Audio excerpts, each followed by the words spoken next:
لیکن ایک مسلک یہ ہے، اور یہ مسلک جو ہے یہ در حقیقت قرآن مجید کی ایک آیت کے اوپر مبنی ہے۔ سورہ اعراف کے آخر میں فرمایا گیا وَإِذَا قُرِئَ الْقُرْآنُ فَاسْتَمِعُوا لَهُ وَأَنصِتُوا، جب قرآن پڑھا جا رہا ہو تو توجہ سے اسے سنو، خود خاموش رہو۔ اب یہ قرآن مجید کی آیت ہے، اس کے بنا پر ایک رائے یہ ہے کہ آپ امام کے پیچھے سورہ فاتحہ نہیں پڑھیں گے، پڑھا جا رہا ہے سنو اس کو، خود خاموش رہو۔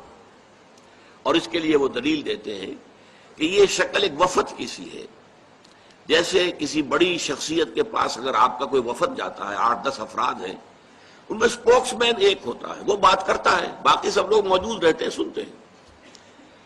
اسی طریقے سے امام جو ہے وہ گویا کہ آپ کا نمائندہ ہے، اور وہ پڑھ رہا ہے الحمدللہ رب العالمین۔